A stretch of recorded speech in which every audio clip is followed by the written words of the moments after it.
All right, all praise, all glory, all honors most certainly due to the Most High Elohim of the patriarchs Abraham, Isaac, and Jacob. And I say peace to each and every one of you in the name of his son, Yehoshua HaMashiach, who we know as Jesus the Christ. It's always a blessing each and every single time that I can come before you to bring a message containing in his word. I never counted a light thing to do so. In today's message, I want to deal with something pertaining to his chosen people. The common belief, the common narrative today is that his chosen people, so the Jews, if you want to say, or the Israelites, people say various things because there's so much obscurity and misunderstanding and confusion pertaining to his people and who they really are. The Bible tells us, and history tells us that prophecy tells us we can understand that they are still scattered until this very day, and that and when you look at it in the biblically and historically, we find out that Israel is a black people that have been scattered into slavery all over the world, not the people that claim to be the Jew today. But nevertheless, I want to deal with how you can know that there was no return to the promised land by his people in 1948. There's this idea that people coming into what happened in 1948, and these people who profess to be his chosen, them coming in 1948 into the land and saying that was prophetic in the sense of his actual people going into the land is false. And I'm going to show you how it's false in the text of the Bible. And one thing about Israel, if you don't really understand who Israel is, you really don't understand the Bible, much of the Bible. You don't really understand a lot of what's going on, because a lot of what's going on is related to his people. So question, if they're not in the land today, where are they? Let's go to Deuteronomy, the 28th chapter. And I'm not going to keep you long here, but Deuteronomy, the 28th chapter and verse 15 tells you, but it shall come to pass, if thou wilt not hearken to the voice of the Lord thy God, to observe to do all his commandments and his statutes which I commanded this day, that all these curses shall come upon thee and overtake thee. Okay, so his people went into a covenant. The covenant was proposed in Exodus 19, and they went into the actual covenant as a people in Exodus, the 24th chapter. Okay, so now the terms of the covenant ultimately are the laws that were supposed to be kept, the laws, the commandments, statutes, etc. And so the consequences for not meeting the terms of the covenant, when you see the ultimate outcome of not keeping the terms, is curses. And he goes on to tell how his people be cursed. If you read it, need to read it on your own. Curse shall you be in the city, curse shalt thou be in the field. The fruit of thy womb be cursed. You will be, your wives will be taken from you, raped. Your children will be sold into captivity, right? These curses will be upon you. But then he says something in verse 68. He says, "And the Lord shall bring thee into Egypt again with ships." Now, why is this important? Because they came out of bondage. The first bondage out of Egypt. Egypt for the Israelites is synonymous with bondage. And he said, "And the Lord shall bring thee into Egypt again with ships." So you going back into slavery by way of slave ships. Okay. He says, "By the way whereof I spake unto thee, thou shalt see it no more again, and there ye shall be sold unto your enemies for bondmen and bondwomen, and no man shall buy you." So he's saying ultimately his people will be cast into slavery. They were going to slavery by way of slave ships. Okay. So now so you got to ask yourself the question, who fits the curses? The people in the land today don't fit the curses that are outlined in the text. Okay. Also, he told you that you were going, you're going to be sold. Well, how did it come to pass that took place? Notice what it says in Luke 21. And this is Christ. He says, "And when ye shall see Jerusalem cast with armies, then know that the desolation thereof is nigh," meaning destruction of Jerusalem is near. He said, "Then let them which are in Judea flee to the mountains. But let them which are in the midst of it depart out, and let them which are in the midst of it depart out, and let not them that are in the countries enter therein too. For these be the days of vengeance, that all things which are written may be fulfilled." So now he's saying that he's saying you're going to be besieged. And this happened in 70 AD. And notice what he says here in verse 24, and they shall fall by the edge of the sword and shall be led away captive into all nations, and Jerusalem shall be trodden down of the Gentiles until when? He said, until the times of the Gentiles be fulfilled.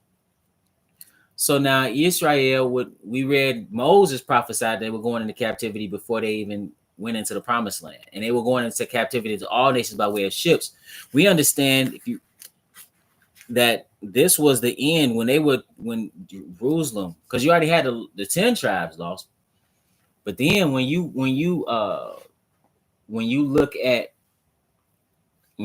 what happened here in 70 AD, that was the end of Israel totally being a nation. And those that weren't killed in the siege, those weren't who taken it captive, then they went into the depths of Africa mainly. And then and you already had some there. You already had Israelite settlements there prior to this point.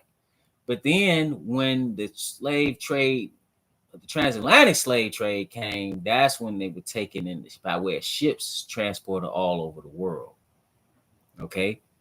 And you have them all Israel scattered all over, but there are black people, a black Semitic people that have been scattered all over the world. They are not these people that are in the land today.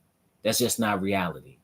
But people say they are, they say they are, and if you say they're not, you can face consequences and so forth. But the reality is that they do not fit biblical prophecy. And 1948, they didn't meet any prophecy pertaining to them being the people, his chosen in 1948, because he tells you when he's gonna gather his people. Let's go to Matthew, the 24th chapter. Matthew, the 24th chapter.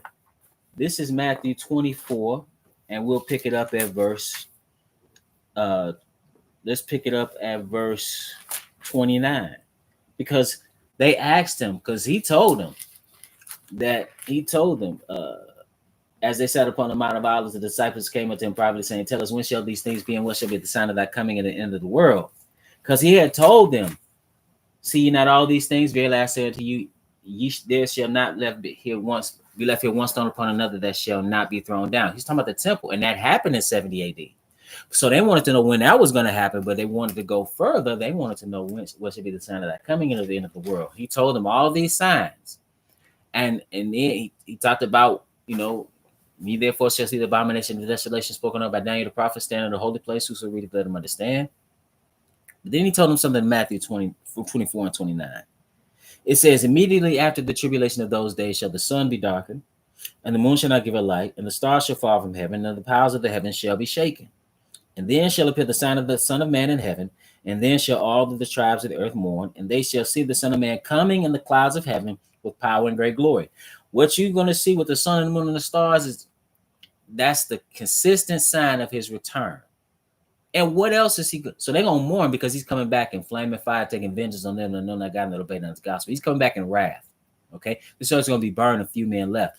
But notice also what he's going to do. Verse 31, and he shall send his angels with the great sound of a trumpet, and they shall gather together his elect from the four winds, from one end of heaven to the other. Who are the four winds? Who are his elect? The four winds are the ordinal directions, north, south, east, and west. The very elect are his chosen. That's Israel. When is Israel gathered? Israel wasn't gathered in 1948. Israel is going to be gathered as a people when the Lord returns. That's when they gathered. And something else, this is another way you know that that's a farce that they're saying took place in 1948. Let's go to the Old Testament and look at this. This is how you know. Okay. Let's go to Ezekiel.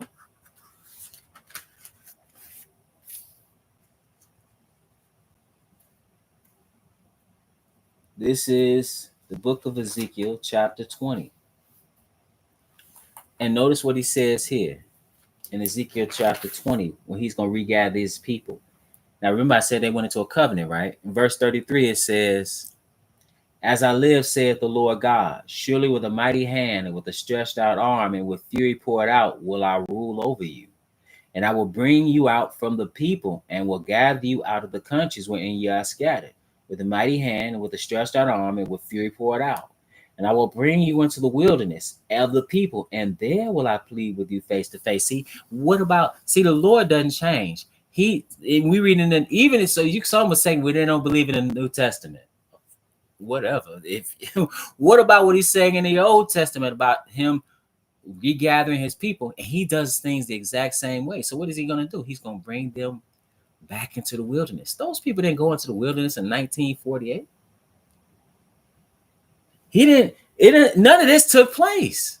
So how is this the regathering of Israel? So it says, and I will bring you into the wilderness of the people, and there will I plead with you face to face. Like as I pleaded with your fathers in the wilderness of the land of Egypt, so will I plead with you, saith the Lord God. And I will cause you to pass under the rod, and I will bring you into the bond of the covenant. Remember, I talked about that covenant. And he says, and I will purge out from among you the rebels, and them that transgress against me. I will bring them forth out of the country where they sojourn, and they shall not enter into the land of Israel, and ye shall know that I am the Lord.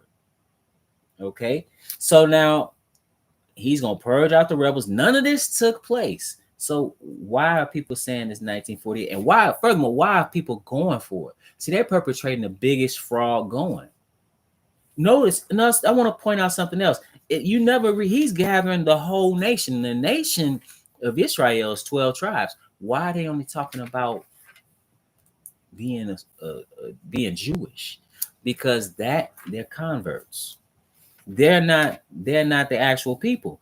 I'm gonna pick it up in Ezekiel. This is future. We still in the Old Testament, but it's prophetic. It's beyond us. It says in verse 22, and it shall come to pass that ye shall divide it by lot, talking about when they go into the land, for an inheritance unto you, and to the strangers that sojourn among you, which shall beget children among you, because there's always been a commonwealth, one law for the homeborn, one law for the stranger. When they left Egypt out of bondage, some Egyptians came with them. It says, and they shall be unto you born in the country among the children of Israel. They shall have inheritance with you among the tribes of Israel. Wait a minute. Do you know what it said? It said tribes. Verse 13, thus saith the Lord God, this shall be the border whereby ye shall inherit the land according to the 12 tribes of Israel. And it said Joseph shall have two portions.